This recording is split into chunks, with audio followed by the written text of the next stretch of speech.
Hi.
Hi.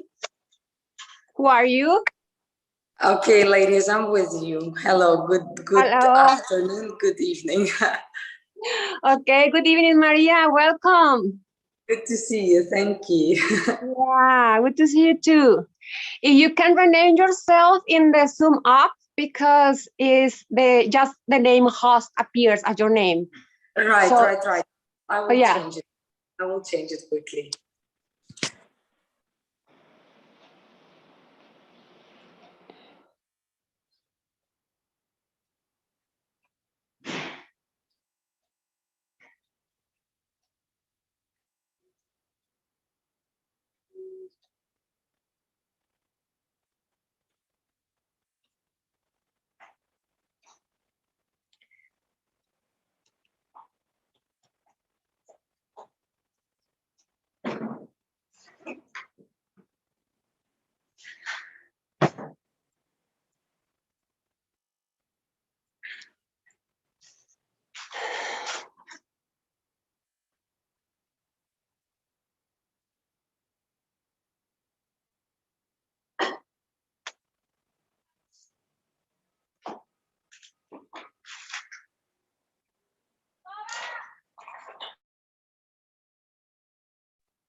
Veronica, can you help me a bit because it happened recently as well at the working. Okay, I will rename you.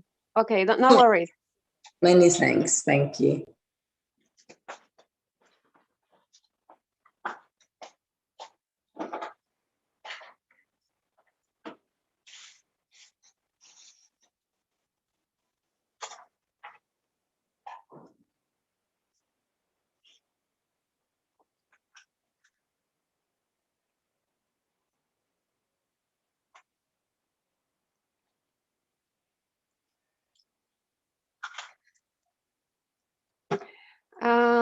We are missing Violeta and Yolanda.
Yes.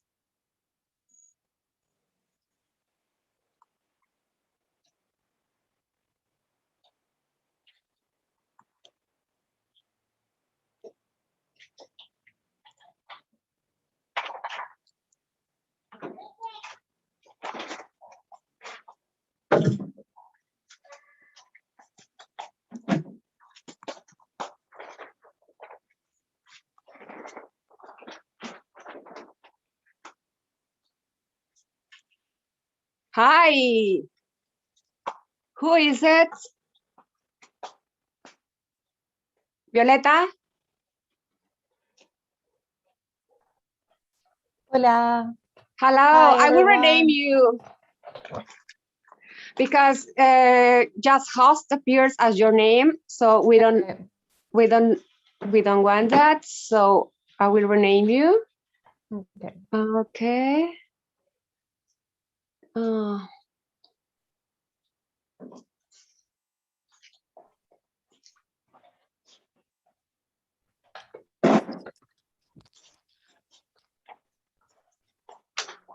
So, okay, we are just missing Yolanda. I already sent her a message with the link because there is also a link for those people that register but can find the session. So I will put it in the chat.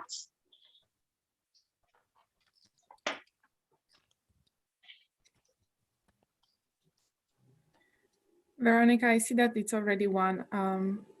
Are we going to wait more or are we going to start on time? Yeah, we're gonna start on time. We just, I'm gonna just put the link in here in the.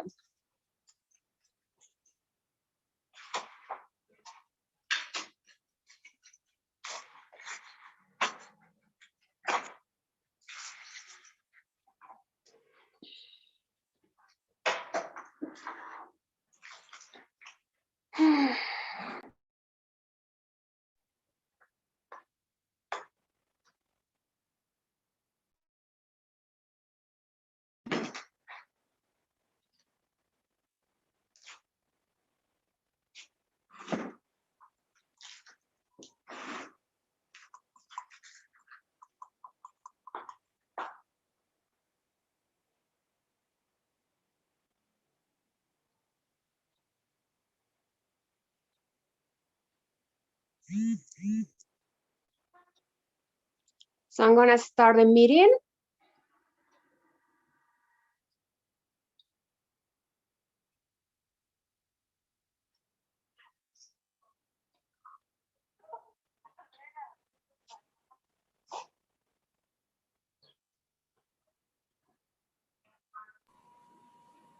If you start the meeting, then probably everyone should have their videos on, right? Yeah, just arrange your cameras and everything, okay?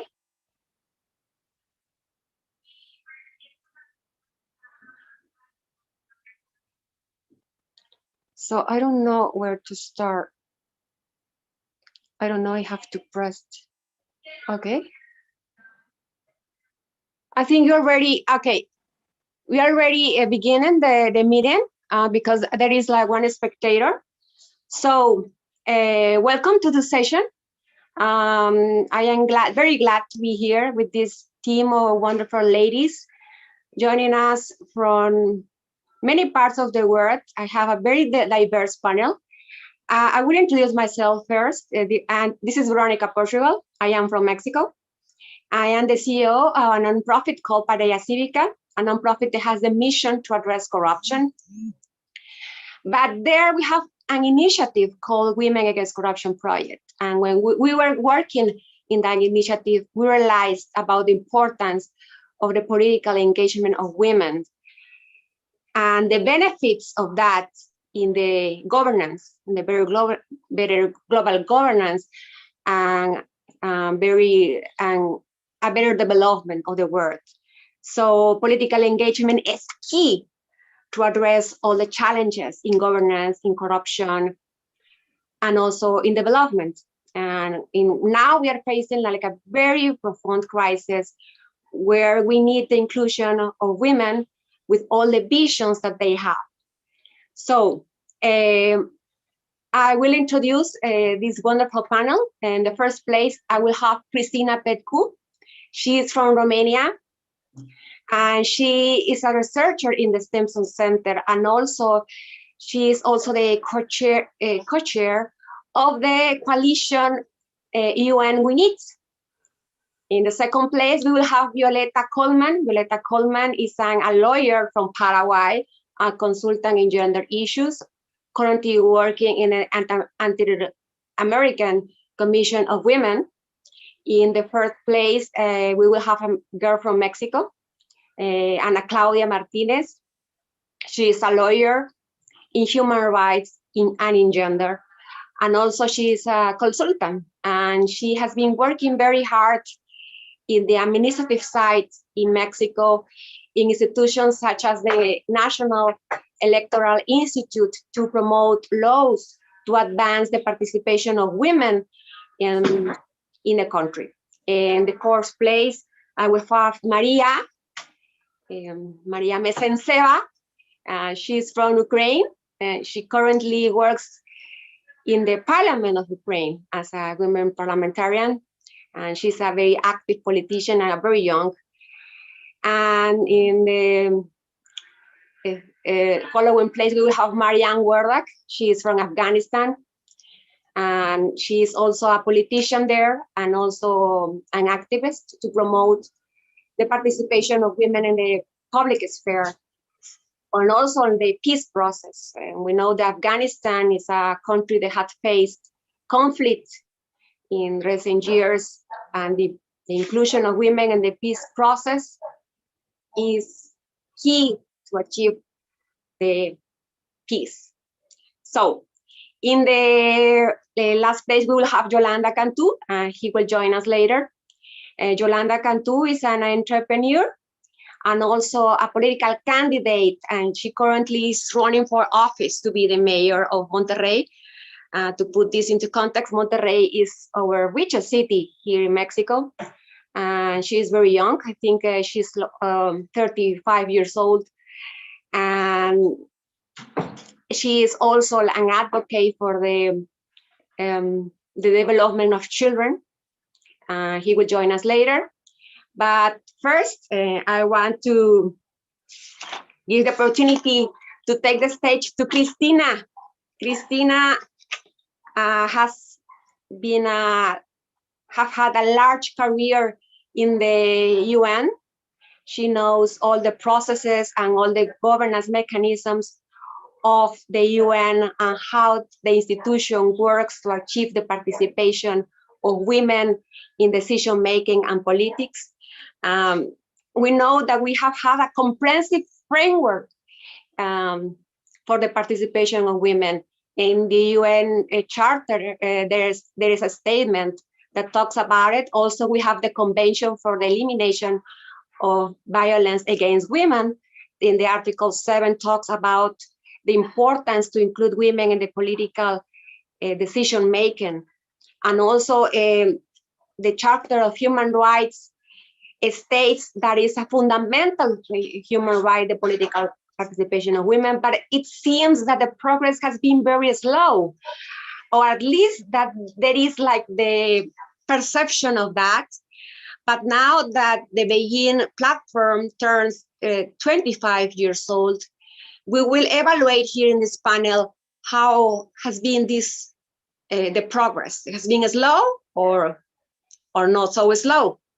So Cristina, please take the stage to talk about how United Nations and how your work in the Stimson Center is working with the UN to promote participation in the political decision making. Thank you, Veronica. And I believe that you have been too generous at introducing me as an expert that knows all the UN processes. I think there's no human on this planet who can actually know all UN processes, because it's such a big and complex institution. But I do want to thank you and to thank Paideia Civica for allowing me to share this panel with brilliant women from different parts of the world. And I'm hoping that this panel and CSW in general is an opportunity to not only shine a light on women's rights, but also draw support from many men across the world. And over the past decades, women's rights have been advanced by using both bottom-up and top-down approaches. We have seen that international laws, frameworks, and institutions are key to holding governments accountable to advancing gender equality and upholding their rights. And in this vein, I would like to focus the next few minutes, as you said, on offering an overview of where we are in terms of advancing gender equality at the global level, bringing in some data from our recent research. As I do work for a think tank that is based in Washington, D.C., our outlook, it's very much global. Naturally, I will focus on the UN's own progress and highlight opportunities coming up for ramping up the UN member states' commitments to women's empowerment. I would like to start on a positive note, though, and briefly acknowledge the progress that we have seen since the Beijing Declaration and Platform for Action was adopted in 1995, and also the Security Council resolution on women, peace, and security adopted in 2000. The past 25 years have seen an increase in gender-based violence legislation, for instance, including some 120 laws, treaties, and international declarations.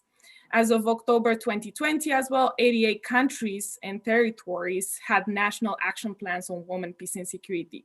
That is an increase from only 19 countries in 2010. Also at the grassroots level, movements like Me Too, Ni Una Ni Menos, and women's marches worldwide have also shown the power of collective action on women's rights, shining a light on issues such as sexual and reproductive health and rights, equal pay, and sexual harassment. At the UN level, in 2017, Secretary General Antonio Guterres initiated a UN-wide strategy on gender parity aimed at achieving by 2028 system-wide gender parity. I know it's a big and ambitious goal, but by 2019, he already succeeded in reaching gender parity in the UN's senior echelon. And also in 2019, 39% of the 387 speakers that briefed the UN Security Council were women, breaking in this way previous records of 24% in 2017, for instance. But despite this progress, the world is still behind in ensuring women's empowerment, participation in decision-making and politics, and gender equality. At current rates of reform, it is estimated that the international community is unlikely to close the gender gap within the next 100 years. 100 years. just to emphasize that. The UN Secretary General has underscored gender inequality, calling it, I quote him, the greatest single challenge to human rights around the world. It is known that increasing women's participation in politics leads to greater investments in education and health. And research also suggests that gender balance in politics promotes gender balance in the workforce, which could double GDP growth by 2025. But despite this, we still see shortcomings with regards to women's participation in leadership roles and in decision-making.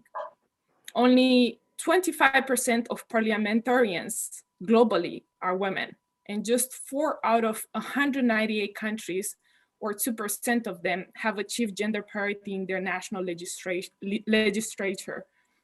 Those countries are Rwanda, Cuba, Bolivia, and the United Arab Emirates. Also, UN Women estimates that women serve as heads of state or government in only 22 countries. And 119 countries have never had a woman leader. At the current rate, gender equality in the highest positions of power will not be reached for another 130 years. Persistently high rates of violence against women are another urgent concern. 1 in 3 women globally have experienced either physical and or sexual intimate partner violence or non-partner violence in their lifetime. And the shadow pandemic is taking place alongside the coronavirus pandemic, as violence against women has increased in countries with stay-at-home measures in place. Ending violence against women and girls is a priority for the UN entities, yet the number of agencies engaging in this area has declined since 2014. And that's from 24 of UN agencies prioritizing violence against women and girls to only 17 at present. Girls' access to education also remains a key challenge to gender equality. In 2020, an estimated 32 million primary school-age girls were out of school compared to 27 million boys. And 31% of young women globally were not in employment, education, or training, compared to 14% of young men. More concerning, an estimated 20 million girls will not return to school following the pandemic, which can lead to higher risk of child marriage, unwanted pregnancies, sexual exploitation, and forced labor. So the link between education and reproductive and sexual health should be inextricable to prevent adolescent pregnancy and school dropout. In 2020, the UN commemorated its 75th anniversary, and member states adopted a UN 75 declaration, which includes 12 commitments ranging from preventing conflicts to gender equality. The declaration mandates the Secretary General in 2020 this year to recommend ways to advance these 12 commitments across the United Nations agenda. And this creates an opportunity for member states, the UN Secretariat, and non-governmental partners to rally behind an ambitious global institutional revitalization effort and step up their actions to achieve SDG 5 on gender equality and the empowerment of all women and girls. And my institute, the Stimson Center, along with the civil society-led coalition for the UN We Need that Veronica mentioned, are working to ensure that this process and the report will pave the way to generating some much needed reforms of international institutions, which we believe are necessary to advancing global agendas, including the Beijing Declaration. So I will stop here, but I will be sharing a link in the chat box to the Coalition for the UN We Need website, as we welcome civil society and individuals from all around the world to join us as members or partners to push the UN to undertake a serious reform revitalization process. And I'm happy to respond to your follow-on questions. So thank you, Veronica, and back to you. Okay, thanks, Christina, for this very comprehensive speech about how the United Nations is working towards this goal to achieve a very full participation of women in decision making. We are now facing many challenges, like this crisis will provoke like a lot of, to go to the other side instead to go up, child marriage, pregnancy, girls open the school. Also in the political sphere, we will face in like cyberbullying, violence against women.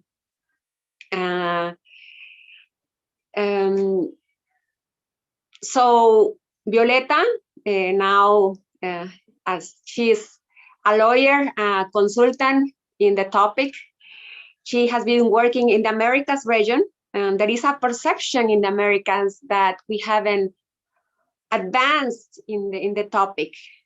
We have laws, we have quotas, we have parity, but where are the candidates? Where are the female leaders? So you that you are an expert in that as consultant in the Inter-American Commission of Women, working to strengthen the participation of women in politics. So could you tell me, where are the candidates? Where are the female leaders? Thank you, Veronica. And well, first of all, I want to greet this wonderful panel and these amazing women here. And yes, like you mentioned, I'm going to talk a little bit more about the situation of the Americas. And first, I want to give a little bit of context, because with more than 30% of women in parliaments, the Americas is actually the global leader when it comes to women's representation in elected positions. And Latin America also has a record as a pioneer region in the promotion of women's political rights. In the 90s, Argentina adopted the world's first gender quota law. And more recently, we have advanced from merely quota laws to parity. And we have seen this in many countries like Argentina, Bolivia, Colombia, Costa Rica, Ecuador, Honduras, Mexico, Nicaragua, and Peru. And when we talk about parity, we can find different elements to this particular tool. And I would like to share the definition made by the office where I'm working right now, the Inter-American Commission of Women, from the Organization of American States. Because according to our institution, parity is a measure of justice that incorporates 3 dimensions. First, equal participation of women and men, 50-50, in decision-making positions in the public and in the private sectors, from the international level to the local level. Second, the exercise of power under conditions of equality. This means free from discrimination and free from gender-based violence. And third, the incorporation of women's rights and gender equality to the broader political agenda. Because if women are 50% of the population, we demand to be represented in the same way, as a matter of justice and also as a matter of basic democracy, in the same way electoral laws include geographical representation. And of course, these efforts to equal the balance of political power should also consider the reality of women in all our diversity, including women with disabilities, Afro-descendants, indigenous and rural women, women with diverse gender identities and sexual orientations, and everyone who have been historically marginalized. So you are saying that we have quotas, we have parity laws, but we have a lot of challenges, and that is true. Because however, all this, everything that I mentioned previously, in 2019, we see that half of the countries of the region of the Americas registered percentages of elected women below 30%. We see that there are problems to access the power, but also of conditions in the exercise of power. Even when parity has been achieved, problems of gender discrimination still persist. We see that when facing an electoral campaign, we see that there are challenges both for men and women, but the truth is that the challenges are greater for women because of the existence of gender stereotypes and discriminatory attitudes. So stereotypes are present in every moment of the electoral campaign, in the electorate, in the campaign team, and even in the family of the candidates. And according to our recent survey, 50% of citizens in the region continue to mistakenly think that men are better leaders than women. And on many occasions, the media continue to judge women on their appearance and not on their political performance. And I'm sure we're gonna hear stories like that from the following speakers, because this happens all the time. In the same sense, we see also a direct relation between the presence of women in politics and the backlash against their participation, generating greater and more forceful manifestations of gender-based violence. When we have more women participating in politics, we have more violence, and it's more aggressive too. So some of the names that still resonate in our region, just to mention a few cases, include Juana Quispe from Bolivia, Mariel Franco from Brazil, and Berta Cáceres from Honduras, who, due to their high political profile and the complaints they made, lost their lives in the exercise of their political rights. And we should remember their names. And to this day, we have seen some legislative initiatives to specifically address gender-based violence against women in politics in countries like Argentina, Peru, or Mexico. And we also saw some regional efforts like the Inter-American Model Law on the prevention, punishment, and eradication of violence against women in political life from the Organization of American States. But these efforts are not enough, because we should also remember that still we have a lot to work on, and we can use the tools that we already have. Even if we don't have local laws, we have a greater legal framework to push forward. We have the Belém do Pará Convention from 1994, ratified by 32 countries from Latin America and the Caribbean. So we have the commitment of our countries with this convention that guarantees the right to a life free from violence to all women and girls, including violence from state agents and the violence committed in the public sphere. And now we have the COVID situation. And in this moment, in this context, we see that the participation of women in decision-making during the pandemic has been minimal and has left us with a worrying situation, because the stay-at-home mandate had a different meaning for women, and it could have the effect of keeping us away from coming back to the public sphere. Right now, the initiatives that seek to strengthen the political rights of women, their access and permanence in positions of power, are fundamental more than ever. However, this context of uncertainty might also bring new opportunities for women, because it is an opportunity to show different leadership models. As we see right now, how many women as heads of states have had better results in handling the pandemic. We still have an idea of political leadership built from the masculine, from the authority, the hierarchy, but we also realize that our societies need quite the opposite. We need empathy, we need communication, transparency, dialogue, and this is an opportunity to build new rules for leadership and support new reference. And without a doubt, many of these new reference must be women. So this moment of crisis should be an opportunity to open the concept of political leadership to the diversity. And with that positive note, I would like to finish my presentation, and I'm looking forward to listening to the other speakers from this panel. So thank you very much to everyone, and I will also be available for questions. Thank you.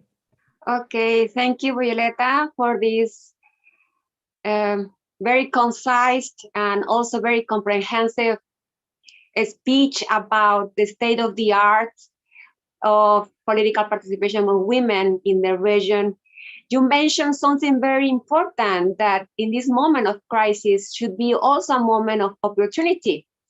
We have seen that female leaders are facing the pandemic in a very different way than the male leaders. They have shown more empathy to the needs of women, to the needs of children, to the needs of the family.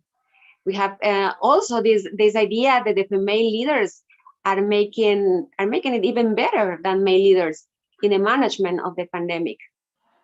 But also we have like restrictions and barriers to the participation of women. Even when we have the leaders and we have the laws, we still have barriers that prevent us for enjoying all the benefits of political participation of women. So we mentioned the stereotypes, and also very important concept now, that is political violence. Political violence, according to the UN, a special report on violence against women, provide the following definition of what is political violence. Violence includes in all elections consists of any act of gender-based violence or threat to such acts that results in physical, sexual, or psychological harm or suffering, and is directed against a woman in politics because she is a woman, and affects women in a different way and differentiated impact on women that in men. So Ana Claudia Martinez, she's from Mexico. She's from Tijuana. She's in the border with the United States and Mexico. She's a lawyer and expert in electoral laws to promote the advance of participation of women in politics. She has been working in the National Electoral Institute and also in the Justice Courts in the gender departments. So she will talk about a very important platform that has the Mexican government, that is the platform to register political violence. So it seems that in Mexico we have like good laws, good regulation. We are still in need of the leaders, but it seems that we are on the road to achieve that. So please, Ana Claudia, turn on your mic because it's off. So and you can, so we can hear you and your speech. Please. Ana Claudia, can you hear me? Ana, please turn on your mic. Prende tu micrófono.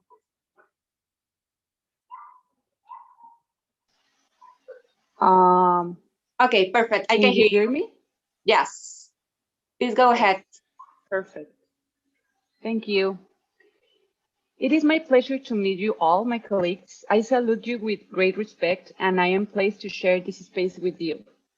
I thank Veronica Portugal and NGO Commission on the Status of Women for the invitation to participate in this panel. In February 2014, a reform to the political constitution of the United States of America was published, which contained, among other issues, an amendment to Article 41 to include parity in federal and local congresses. By parity, for the purpose of this talk, we will understand that it's a principle that implies the achievement of equality between women and men regarding access to political power, which means the occupation of public positions in a balanced manner between women and men. The incorporation of parity in the Mexican Constitution brought along great advances in relation to equality in the political electoral sphere, since parity in reality was not limited to the Congresses, as it had been stipulated, but also through the administrative and jurisdictional authorities specialized in electoral matters. Rules were incorporated that also had an impact on the composition of the city councils and the internal decision-making bodies of the political parties. However, there were other decision-making spaces in which it was necessary to include rules that force the participation of women. So the Congress of the Union approved a new reform known as Parity in Everything, published in June 2019, through which several articles of the Constitution were amended in order to establish the obligation to all collegiate public bodies be integrated on equal basis, and not only those of popular election, as it had been established in the first wave of parity rules. Likewise, it was established that the appointment of the heads of secretaries of state should also comply with this principle. In other words, this reform sought to guarantee a balanced distribution of political power between the sexes in all decision-making spaces in the public sphere in Mexico. Although the rules of parity currently have an impact on all public spheres, so that women occupy practically half of the seats in federal and local congresses, and their presence in federal and local executive power has increased significantly, in order to achieve substantive equality, it is necessary to eliminate all types of obstacles that women at a disadvantage when seeking access to these decision-making positions or when exercising them. Among these obstacles is the violence which generally affects, delays, or dismiss their incorporation or permanence in public positions.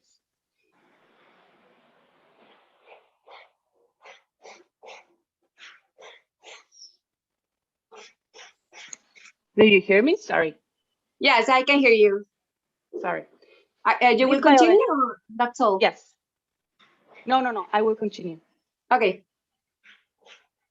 This violence has been conceptualized as a gender-based political violence and has three fundamental elements: an action or omission, it is gender-motivated or has a differentiating impact on women, and it affects political electoral rights.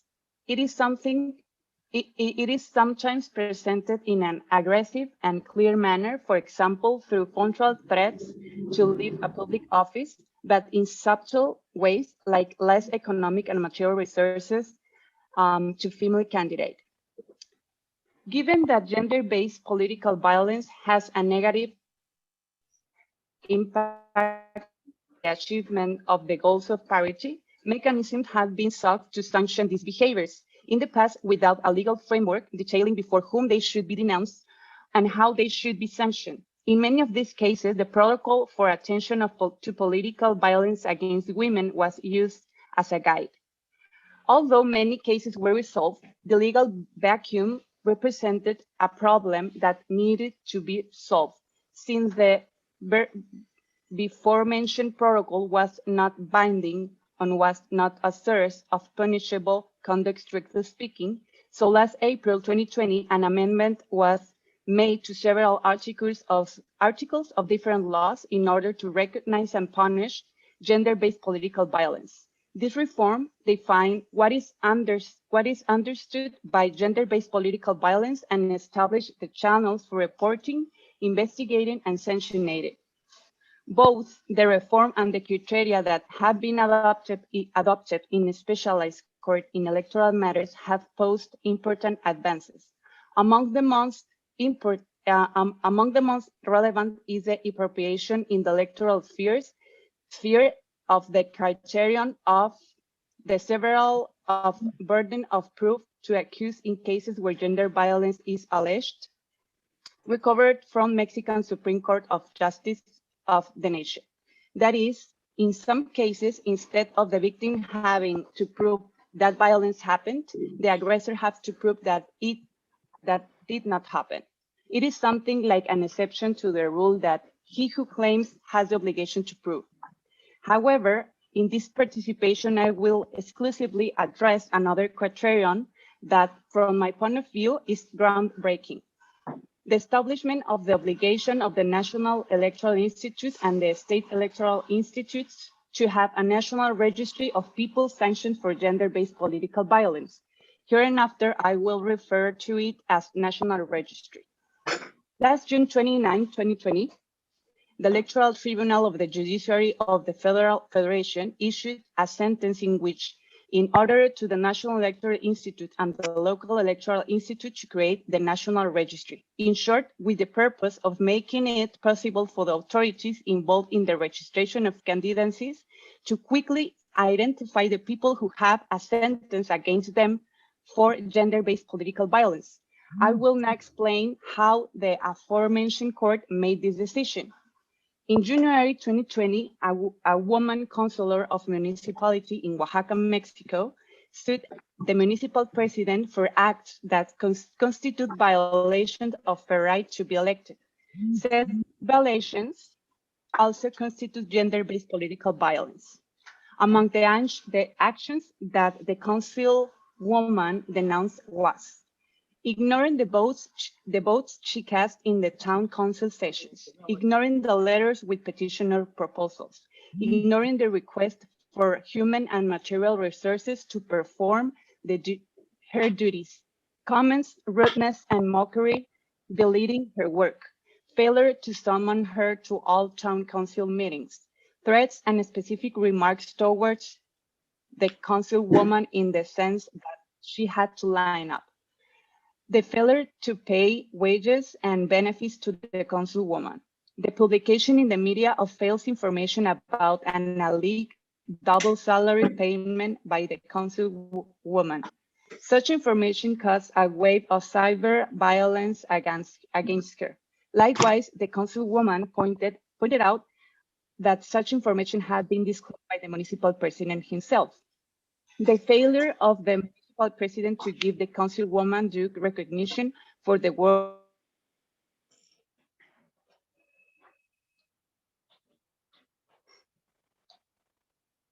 Hi. Hello. Hello, Ana Claudia. It seems that we miss you. Okay, I'm here now. Do you hear me? Yeah, I can hear you. Continue? Yes. Okay, perfect.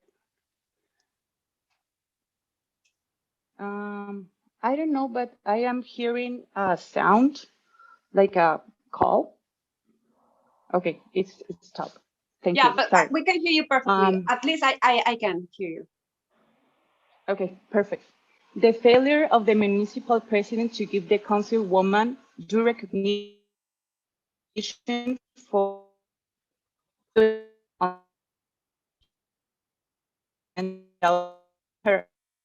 An example of this was the promotion on social media of a program focused on women's safety called Ruta Segura without the presence of the councilwoman, even though she had promoted it. The councilwoman's first lawsuit was filed before a state electoral court. Such court recognized that there was a violation of the right to be elected. However, it concluded that there was no gender-based political violence. Therefore, the councilwoman escalated her claim to the federal court.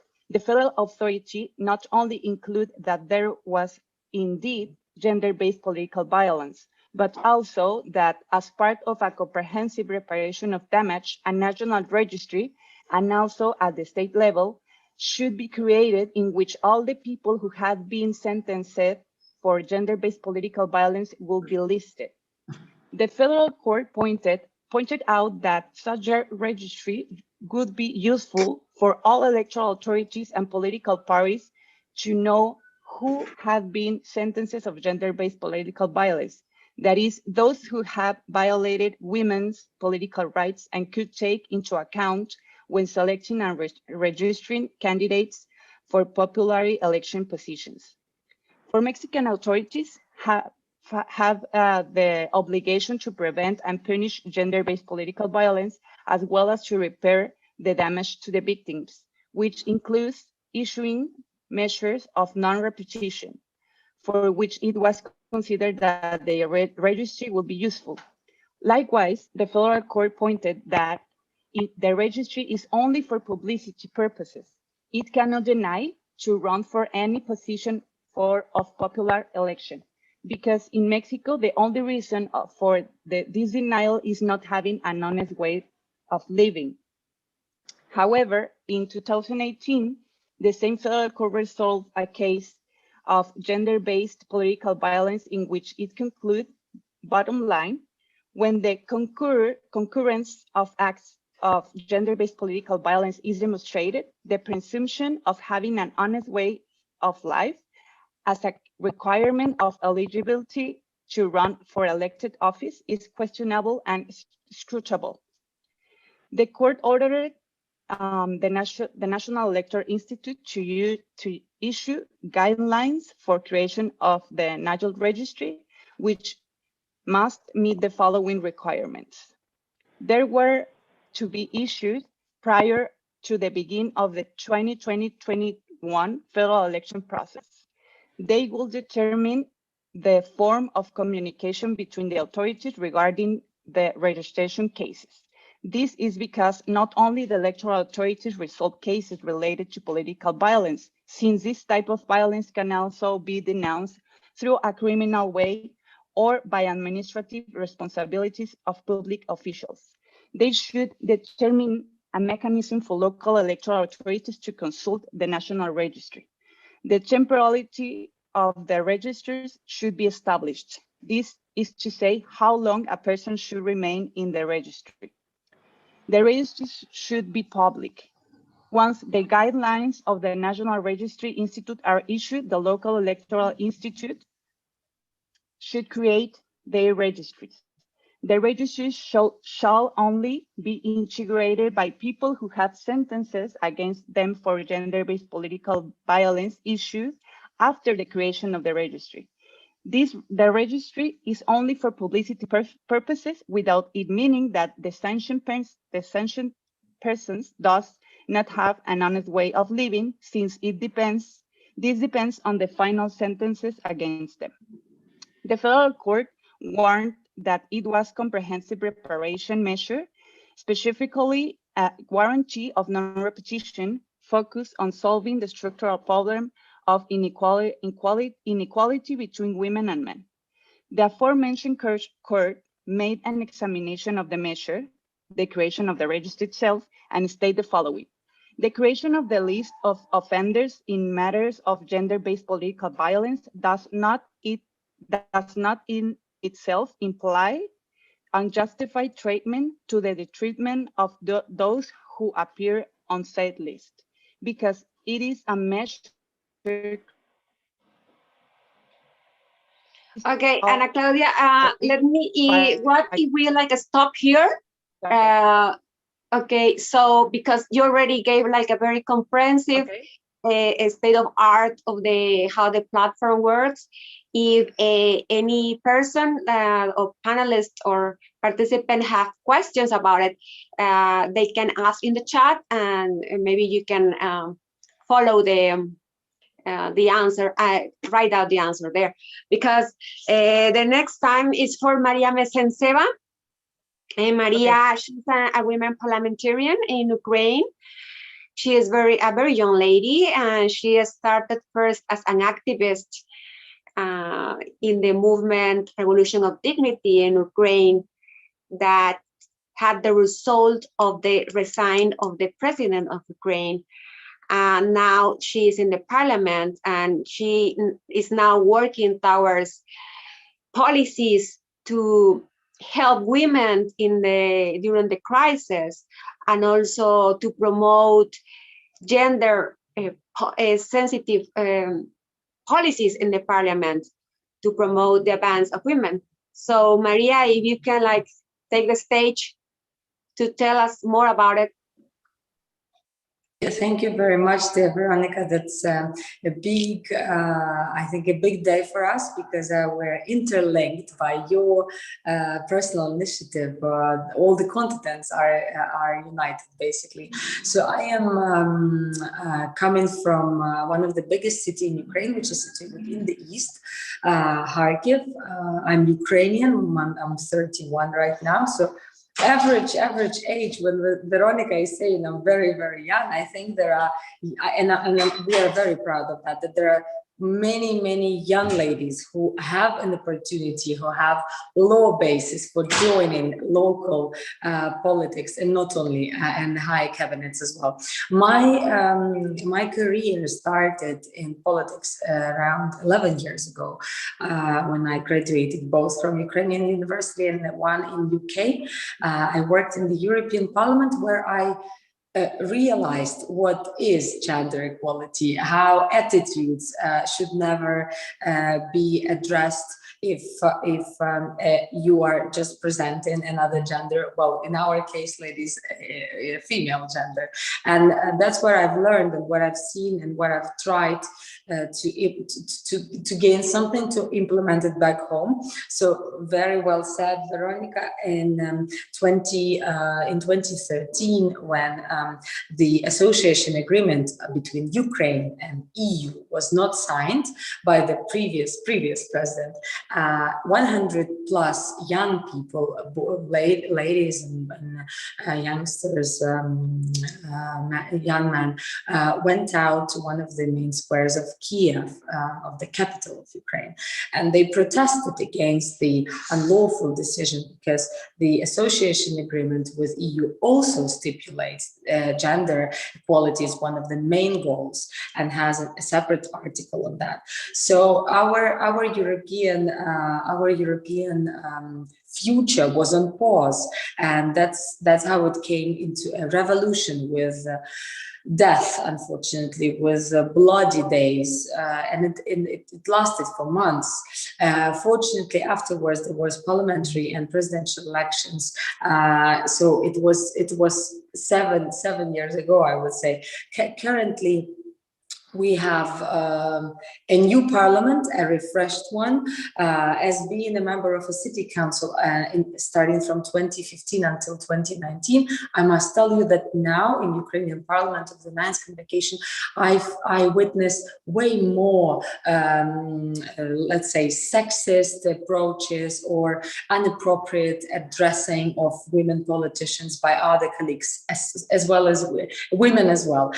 So it's not only conducted by men, which is quite an extravagant case. So in Ukrainian parliament, we have one of the biggest interparliamentary caucus, which is called Equal Opportunities for All. It was created back in 2015 at the previous convocation, and we continue it even today. What it does, it unites different politicians, men and women from different parties, and we basically, together with NGOs, together with UN Women, together with International Republican Institute, National Democratic Institute, other partners, OSCE, EU permanent representation in Kiev, we write laws which are very simple, very needed, and I would like to share some of them with you.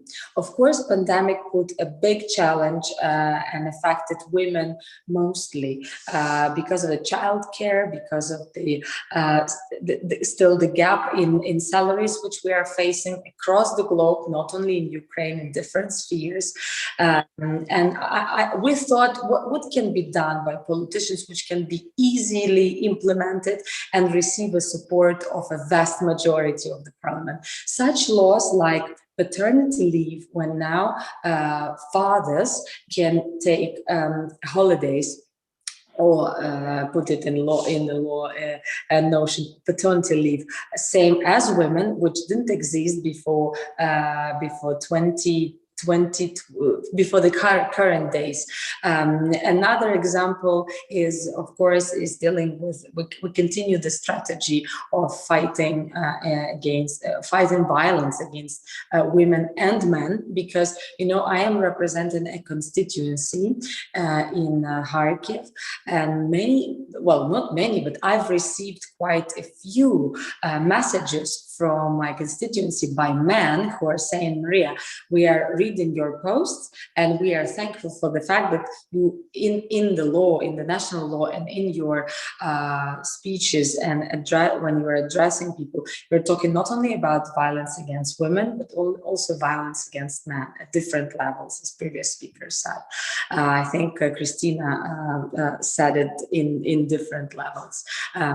So therefore, we have laws, we have national laws, of course, which we implemented, and the recent one was to address these issues when, let's say, there's already a court decision made that this physical person, man or woman, has exercised violence against someone, he or she would not only receive, like, let's say, a fine of some of the national currency, like, I don't know, the amount was very low.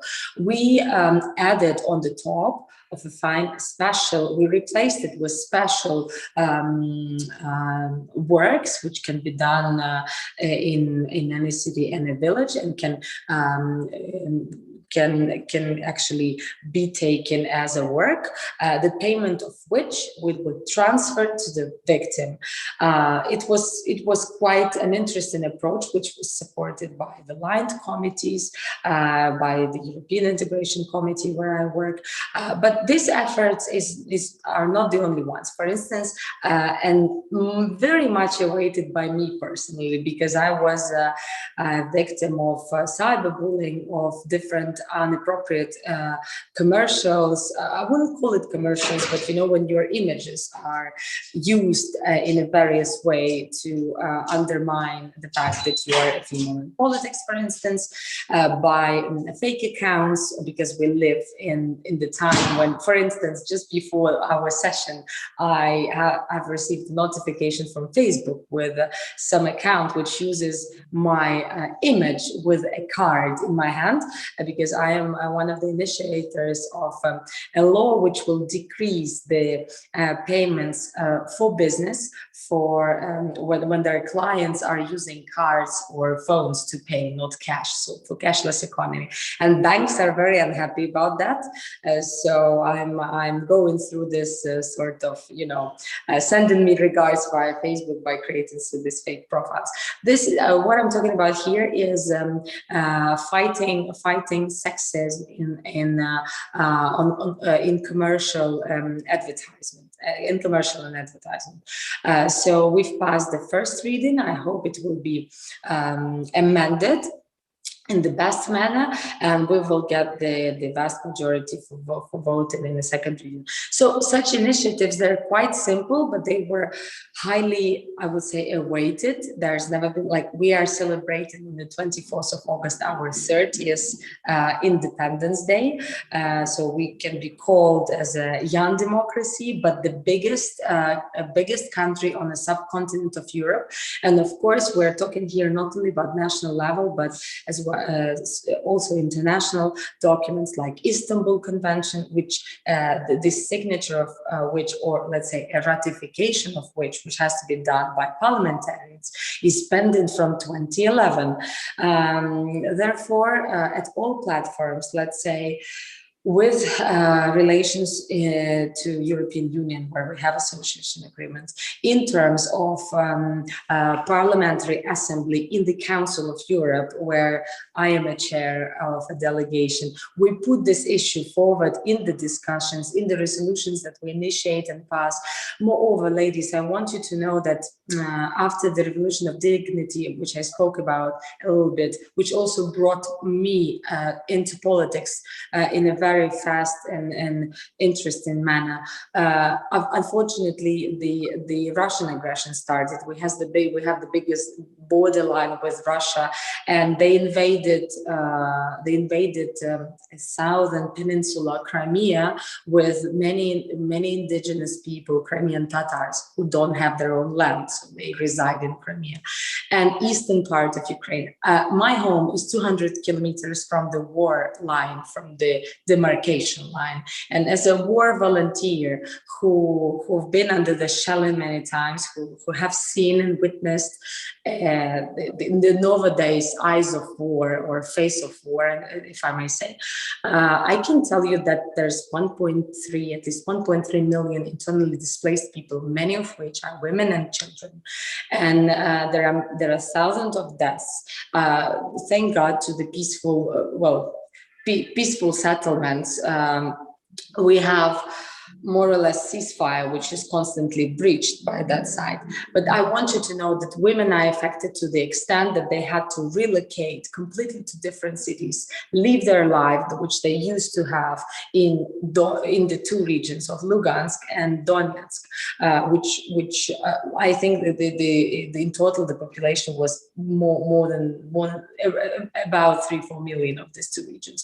So that's so unfortunate that it is happening in the 21st century in a European country, which is trying to fight for its democratic path and modern history. I think as having 53% of the population who are women in Ukraine, we have a right not to be represented by 21% in the parliament as we are now, but thanks to the quotas which we have had at the local elections, for instance, in 2015 on a volunteer basis for political parties. Now they are enshrined in the electorate code, which we amended recently. And I'm dramatically wouldn't be a great word, but I'm mostly proud of that as well, because it gives very concrete opportunities for women to have 1/3 of a political party list to be females. Moreover, ladies, I want to inform you that, of course, we still have, as Veronica said, we still are facing some major discrimination in terms of economics, and it also deals with the pandemic.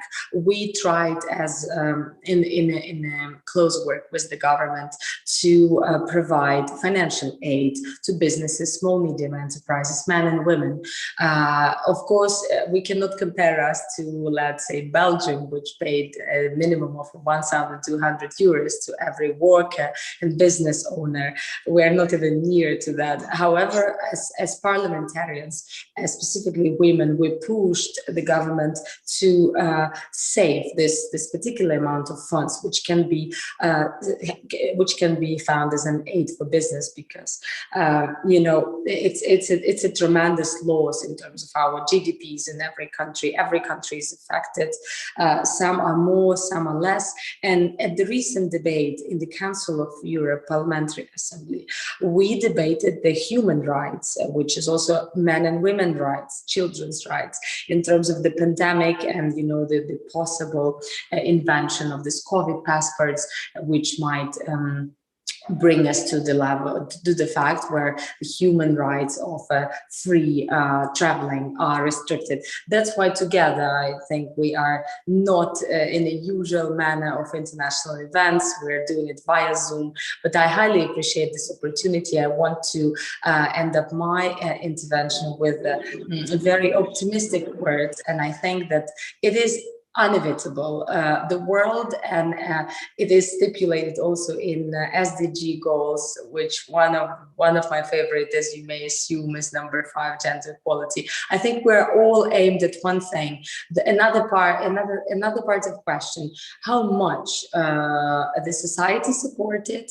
I'm talking also inclusively about men and women, and how do we raise the future generations? That's why, and in my speech with a recent initiative, I have sent a letter to the Ministry of Education suggesting some lectures, which will be not yet in the program, but as a faculty for starting from, let's say, first year in school, ending up with high school, to teach kids gender equality, which would enshrine also economic freedom, using feminitives, because in English, if you are a director, you are a director. If you're a boss, you're a boss. In Ukrainian, we call bossa.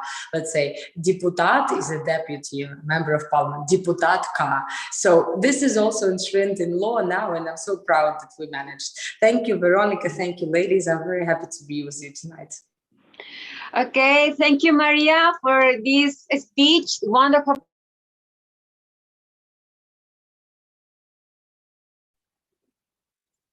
Can you hear me now? Okay, because it seems that my mic was off. Thank you, Maria, for this wonderful participation. I am very glad that all the work that you are doing for the advancement of women and girls in Ukraine, and also I am very proud of how you face all the challenges and obstacles, with cyberbullying, political violence, and also to know your story about being a war volunteer. And I think that story is very related to the one of Marianne in Afghanistan and the work that she's doing, promoting peace and empower girls and women in peace and security, and also to take advantage of this moment of crisis that your country is exactly our countries in conflict, but there is also an opportunity to include women in the public sphere. So, Marianne, I think your story is very inspiring. When I read what you have done about the context of your family, you have the idea that in Afghanistan, the right to participate in politics is denied to women. But when I also read the story of your father, or how he worked to be an activist for the empowerment of girls or women, and how he helped to for your education, and also, to empower your mom, that she's also a politician, such as you. So I think that your testimonial will be very useful for all the generations that are hearing this. And we are eager to hear you. Thank you so much for having me. I must say it's an absolute honor to be amongst all these fantastic women. And of course, my heart goes out to Ukraine. Maria, she is a dear friend. And of course, Veronica, we served together in the same fellowship. And I'm so honored that you would even consider me to be a part of this panel. To give you some context about Afghanistan, Afghanistan has been in a state of war for the past 45 years. And it had gone through an invasion, a Soviet invasion. It had experienced civil war. Then it had experienced extremism. And then it came into a new democracy. The difference between others in Afghanistan is that democracy was actually handed over to Afghanistan in the sense that the citizens did not know how to appreciate that availability to them. When we first started democracy in 2001 with the interim government, there was a push for women to be included. And it was very superficial. That superficial push has continued until today. Although we do have over 25 to 28% of active female parliament members in Afghanistan, we also have about 4 to 5 ministerial out of 28 ministerial positions for women. And we have many females in the police, in the Afghan army, and also in the deputy minister position. The problem is that much of that is superficial. It's all symbolic. It is to appease the international community. And I say this because women are the true gatekeepers for any solutions in the country. If they have been able to upbring children into this society with proper values, they would do the same for their own countries. However, they're not consulted in many matters.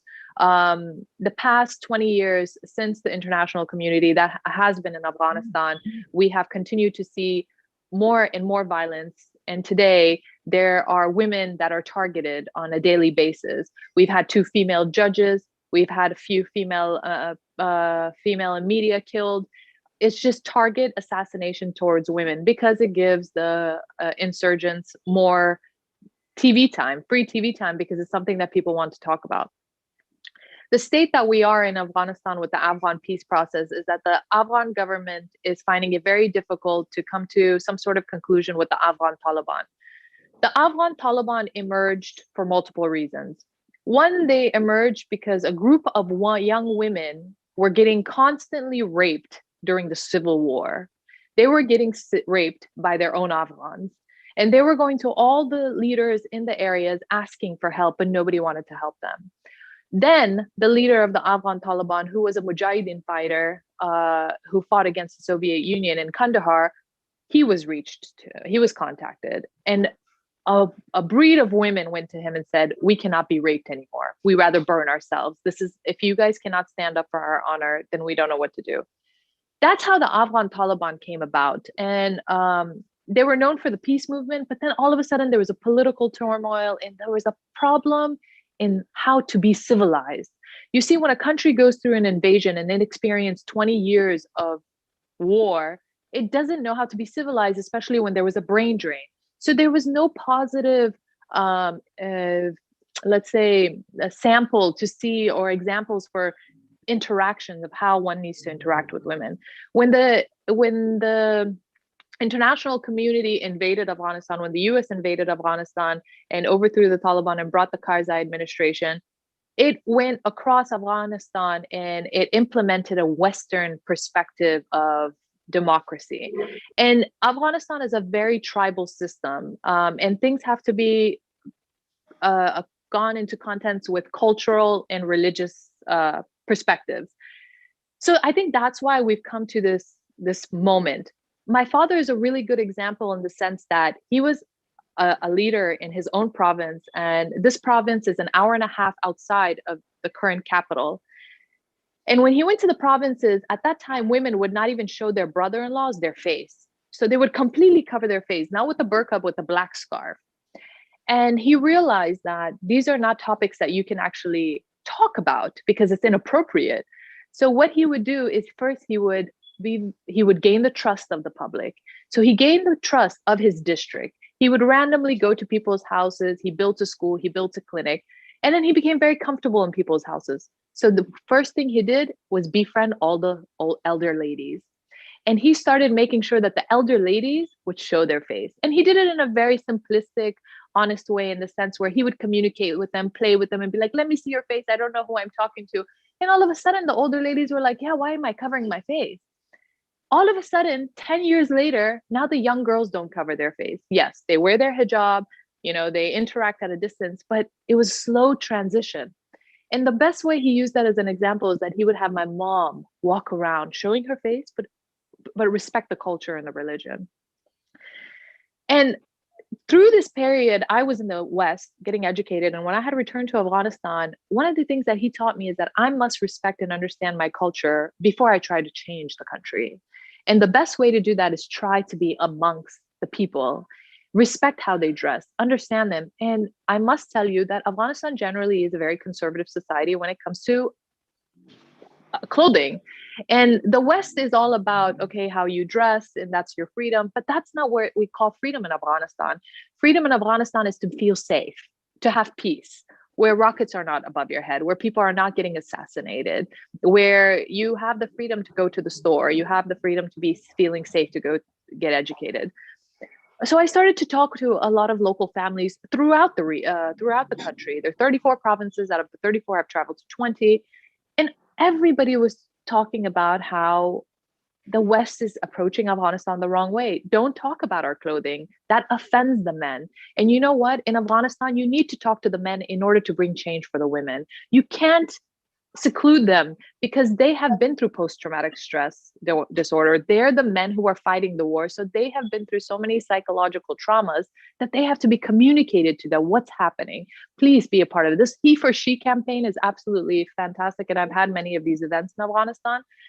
Coming to my inclusion in the government, when I first started to work in the government, I started a very minimal consultant position in one of the ministries at the Rural Rehabilitation and Development. And there was a lot of resistance because many of the men are much older. They've lived through war. Many of them were not adapted to technology.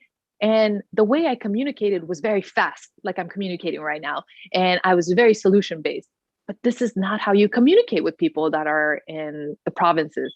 You have to appreciate them, ask them how they're doing, explain who you are, explain your credentials, and then say, I would suggest if you prefer to apply these mechanisms. And those were the tactics that it took a long time for me to learn. And when I did, I immediately started moving up. When I started to work at the Afghan Presidential Palace at the National Security Council, I was working with military officials from Afghan National Army to Afghan National Police to the intelligence. And I realized that I cannot raise my voice. There's no need to. What I need to do is actually listen, understand how these people operate, and then provide my suggestions in a very sophisticated, strategic manner.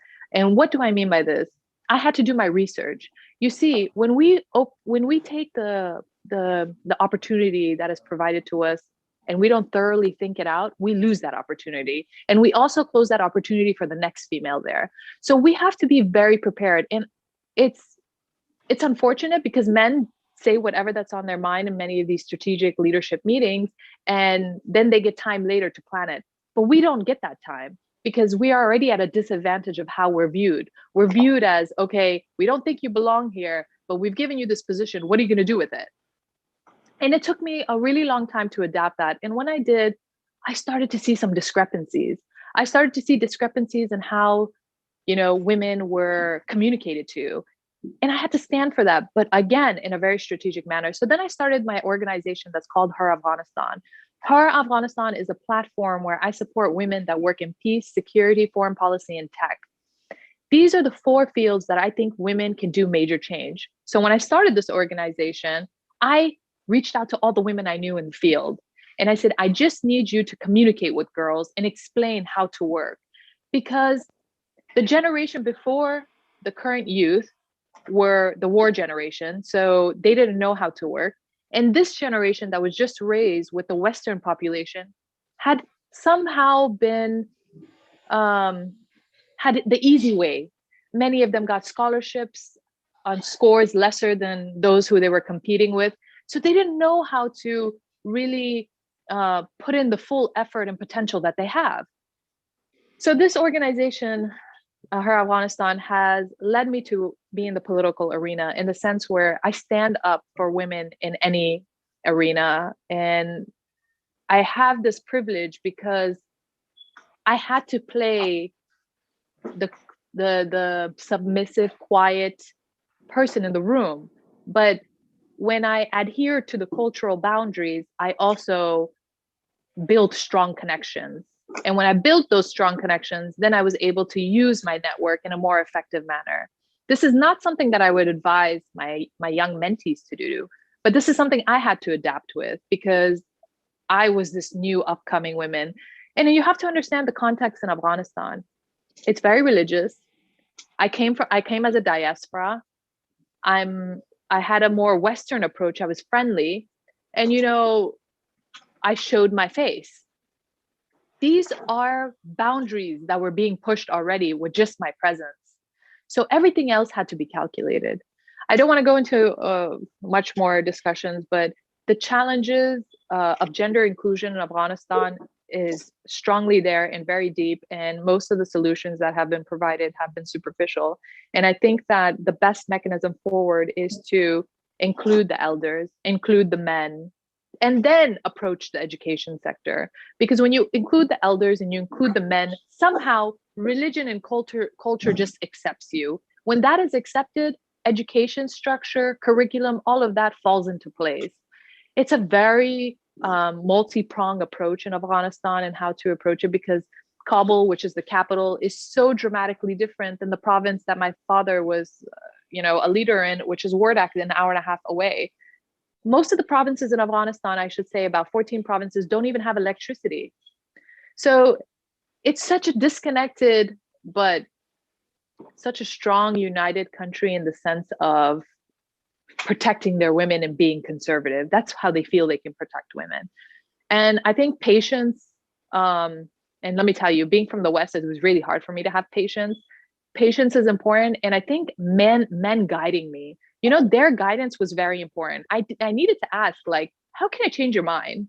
What can I do to change your mind? And many of them provided me with really good advice, which later was effective for me. Thank you so much for this opportunity for speaking. Okay, thank you, Marianne, for all your story, your testimonial is really useful. I am here in Mexico, and I didn't know that all the challenge that is you are facing in Afghanistan to power girls and women. Maybe Christina, she's specializing in peace and security. I think that you can do a match there on how to work together on how to empower women in those matters. So now I will give you the opportunity to Yolanda to close the event. I am asking all the participants to write down the questions in the chat so we can take some of them at the end. So Yolanda is now currently running for office in Mexico to the City Hall of Monterrey. To put that into context, Monterrey is like our richest city in the country, even more than Mexico City. And it's almost in the border with Texas. It's a really important city in all the ways. And also it has a strong entrepreneurial culture. So Yolanda is currently for office. And she's new in politics. She's very young as well as you. And previously she was an advocate and also an entrepreneur for childcare, family inclusion. And now she's in politics. So could you tell us, Yolanda, how is to be in politics, being so young, being in this culture of political violence against women, with these new tools of cyberbullying? How is to be a politician now? Please turn on your... Hi, everyone. I'm so pleased to hear all of your stories. I was so emotional with Mariam. I think that it's her country is not so far away from us from having political violence. So was women. So I think that I'm going to be showing you a little bit of presentation so I can share you more about it. So let me share it right now. Okay, so everybody can be able to look at it. Yes. Yep. Let me see. There you go. So one of the things, as we were saying, all of us having lots of challenges within political participation. So one of the things that all of us, including you, Vero, we need to go to data and facts, because there we can actually understand what's going on, and it's not a might, or it's not something that, you know, it's emotionally speaking. So one of the things in Mexico, according to Estrategia Electoral, it means that over a quarter, it's only the participation of women. So right now in all the municipalities of Mexico, over a quarter are women participating. So if we see the data, it's 539 women, so it was all 2,043 participants with our men. One of the things that you're saying, it's true. Nuevo León right now, it's one of the states that it's generating gender parity. But let's see some other data that I will be showing you later on. And we can say that right now in our Congress, 21 deputies of our local Congress are women, which that means that we're making a parity within men and women. But let's go a little bit onto reality. As you said, it's a big challenge indeed, because as you mentioned, Monterrey is one of the richest city in Mexico. You know, it's one of the biggest cities. It's the industrial capital of, you know, many big enterprises. But one of the things is that right now, Monterrey, from its foundations that we have had 369 majors, we have only had 1 woman. So that's really tricky, you know, and it's a big challenge because most of them have been men. But also from our 51 municipalities, there are only 10 women right now on a head position. So if we start to understand a little bit about the participation of women, we have been seeing around the world that right now, successful policies and successful countries are being run by women and are head by women. So understanding a little bit, all of these women, what are the characteristics that they make a good leading position and as well as policies? So we can see the first thing is that they go beyond truth. It means they go within their passion and they go for what is right. So that's one of the characteristics of all of these women. Two, their decisiveness. So what's decisiveness meaning is that they are capable enough to understand politics and also understand measurement, because we know that right now in a lot of countries we have lots of fake data. So we need to go to data and evidence. So these women are so decisiveness that they understand the problem, but they're intellectual enough to run it with facts. Third, tech. As we can see all of these countries, there's a particular story with New Zealand 70 years ago. And right now we know that it's a leading country. But technology is one of the things that they are also implementing. It means that they are open and they're connected right away with the world. So we can see that they're so open. They're open to truthness. They go into facts, they go into data, and they go into financial agreements. So this makes it broad. They have a broad perspective on how to manage a country, as well as we know technology. Right now with COVID, all of us, and I have been listening to some of us, it's a very challenging experience because we were not prepared for it. So the thing here is that this woman have the vision before COVID to actually unite technology into their countries as a public policy. Other is that they have international experience. As you can see, if you look at the track of these women, you will understand that they have a lot of visions and connections like us. We have a lot of partnerships around the world. We want to make all of these connections to actually make fictitious a government position. And the most important thing too is love. Women do a lot of things with passion, and they try to embrace a country. They try to embrace populations. So those are like the magic formula of all of these women to have a successful policy. But one of the realities is that if you go back to reality, to what we're facing, is that Monterrey has a lot of challenges. And one of the things is that I want to share this data.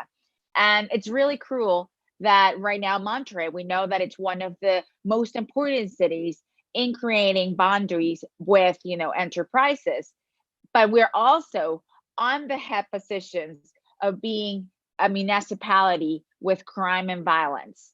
So right now, Monterrey, where I'm being right now the mayoral candidate for Monterrey for Party Acción Nacional, it's one of the most it's one of the most dangerous cities for a woman to live.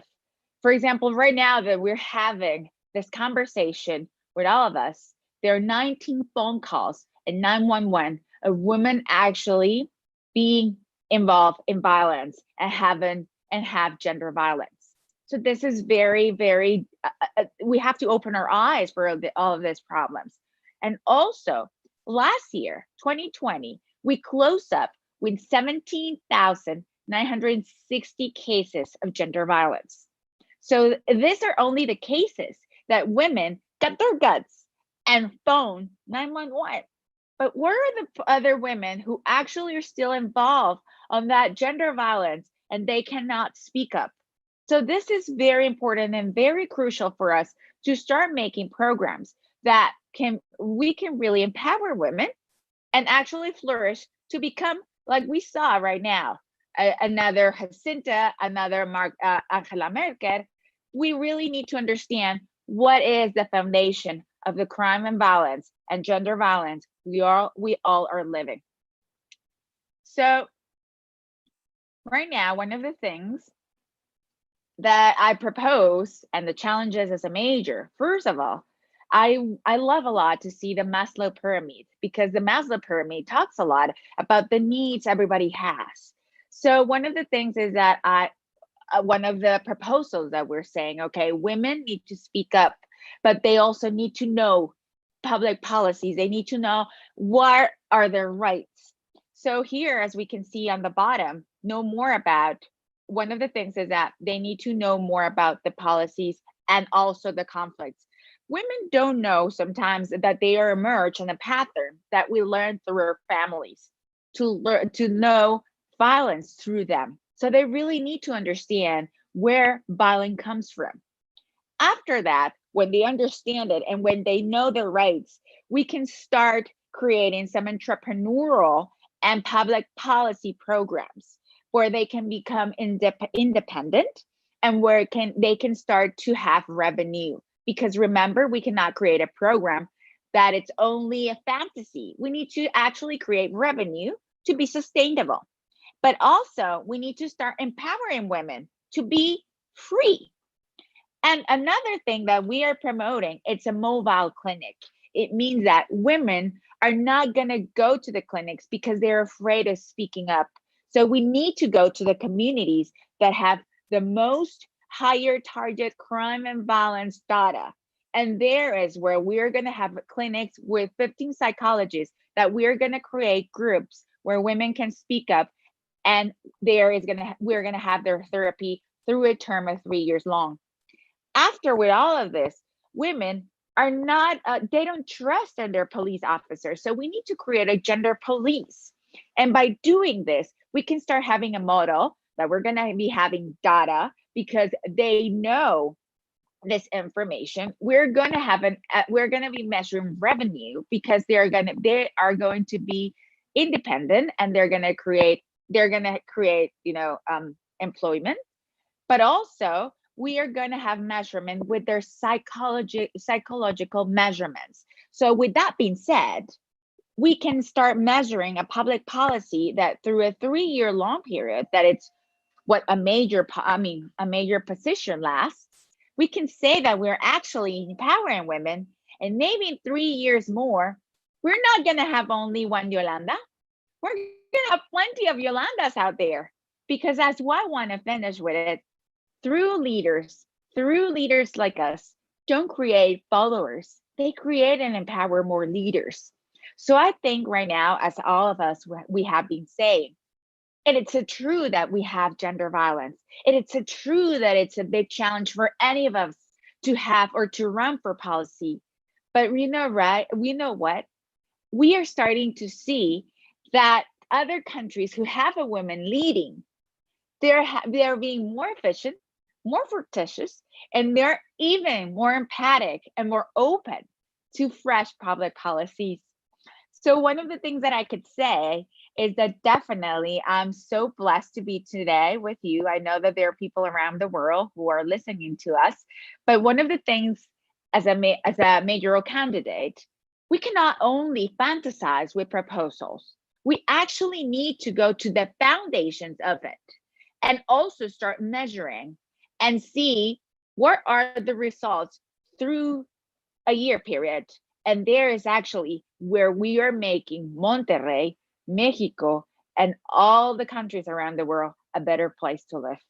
So on behalf of the women of Monterrey, of Nuevo León, and Mexico, thank you very much.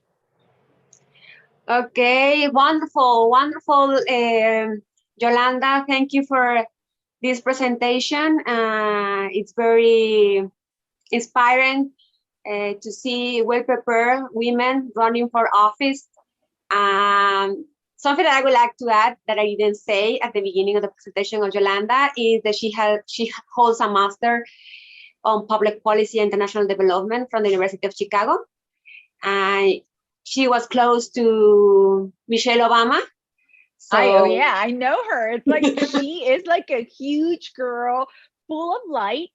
And the thing here is like, you know what? We're so blessed to be here. We're so blessed to have a lot of information, and it's now the time to actually put it into service of many people. And one of the things is that for real, we need to start now. And I'm so happy that we have all of these connections around the world, and we can make it, empower more women, because out there, like I said, right now, in the meantime, we're talking, there are 19 phone calls of desperate women actually being killed or being into gender violence. So definitely we need to be examples of those women so we can actually start changing the world. And we need to know that our lives can be a true example of how can we change the world. So why not? Why not give it a chance? We're so prepared, and we're not fighting so was man. We're actually making a team. But we really like, I read a book that the people are listening to us. It's called The Confident Code. You are actually reading of all these women who you will never think that they had issues trusting themselves into politics. And one of the story was about Hillary Clinton.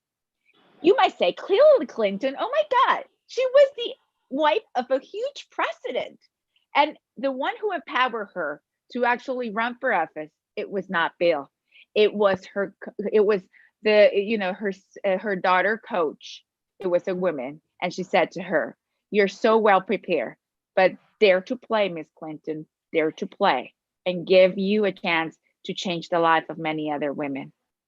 So we need to start trusting ourselves that we can actually be a voice for other women who are desperately need us there. Yolanda, I vote for you. If I could, I would vote for you. Definitely. And you know what? You're more than My welcome. vote is yours.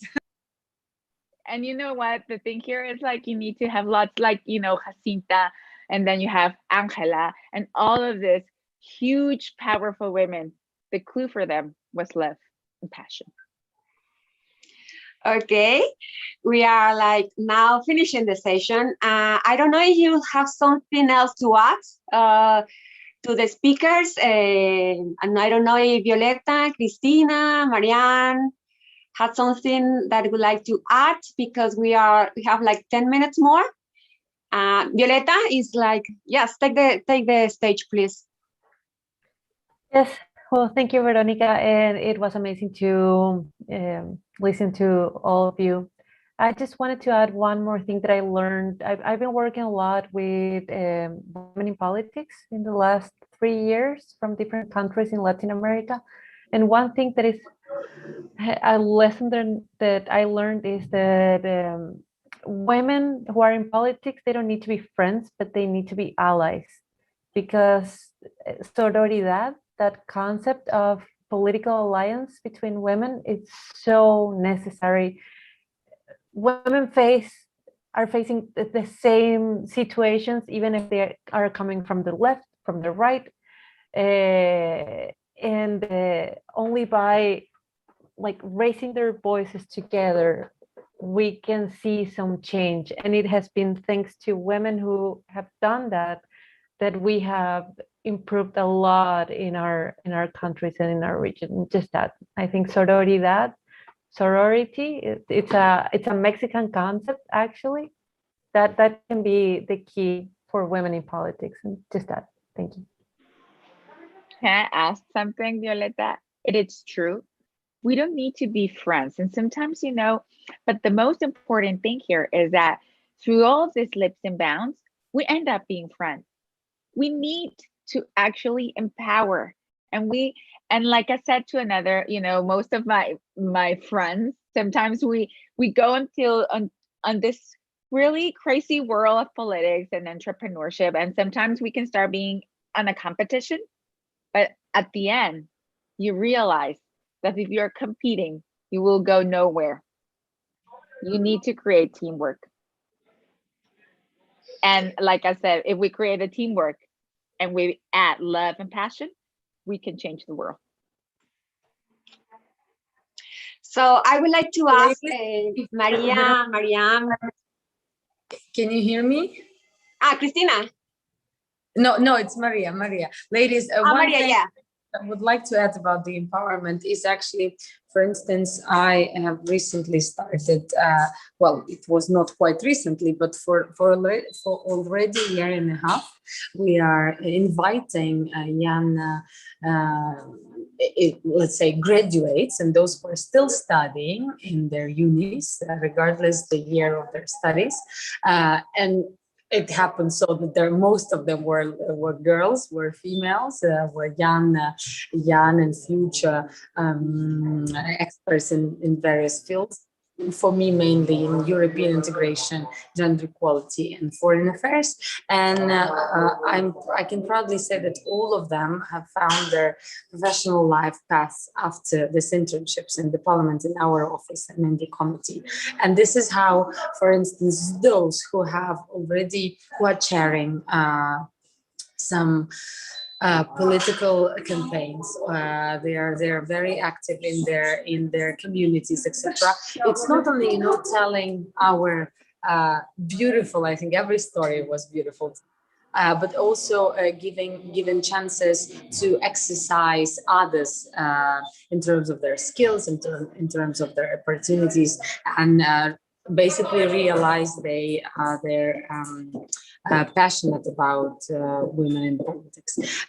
It's just the last thing, Veronica, which I wanted to add, and I'm just overwhelmed with all the ideas. I would be very happy also to receive this great initiative, which we also heard about today at the platform. And that would be great to have a link. Ladies, thank you very much. And I would say, of course, in Ukrainian, дякую. Thank you, Maria. Cristina, I don't know if you'd like to add something about maybe the participations of Maria and Mariam, that you have been close in working with peace and security. I don't know if these testimonials of these ladies, something that you can add to the testimonials. Sure, and let me tell you that I was impressed by everyone's contribution, and in particular, it was very touching to hear Mariam's story, especially because, yes, I do follow the Afghan peace negotiations from far away, of course, and especially when it comes to gender equality, we know that women are less represented in peace processes and in negotiations, despite evidence that shows that a peace agreement is actually 35% more likely to last longer than if you don't include the woman. And I think on average, over the past 3 decades, we've only seen about 30% of women being negotiators in these peace processes. So we definitely should do a little bit better there. I think some of the key ideas that I've heard here and that I'm taking away with me moving forward is that we need as women to be allies, but we also need to get men on our side a lot. I think we need to break stereotypes, and we need to break the structural challenges that each one of us has in their own countries. And I think we've learned a lot from Mariam in terms of how culture and religious have a big say into how we approach gender issues in every single context. And then I think it's also important to acknowledge the fact that we try, at least most of us here on this call, we're trying to push from change from within our countries, and that it's very valuable. I think that that should be propelled at the international level, and that's why CSW, it's a great platform for us to all come together and be able to connect in this way and see how we can forge partnerships and also be able to help each other. So thank you so much, Veronica, for the invitation, and thank you to all of you. Okay, thank you. Please share your social media accounts in the chat box, because we are 2 minutes away to close the session and to say goodbye. I think there is a comment in the chat relating to the inclusion of elder people. Yes, Micaela, about the inclusion of political, not to overlook older women, many of whom are free from earlier family, our responsibilities. I have time and experience to contribute to the public square. That's something that Mariam shared. Yes, please, Maria, if you can share the link to because it seems that you only shared to me your social media account. So, okay, thank you very much. So, goodbye. It was a pleasure to share this space with you. And well, it was very inspiring. I learned a lot of things, and certainly now I have more ideas to work towards the advancements of the participation of women in politics. So, bye-bye. Take care, everyone. Thank Bye. you, Vero. Thank you, everyone. Bye, ladies. Bye. Great session.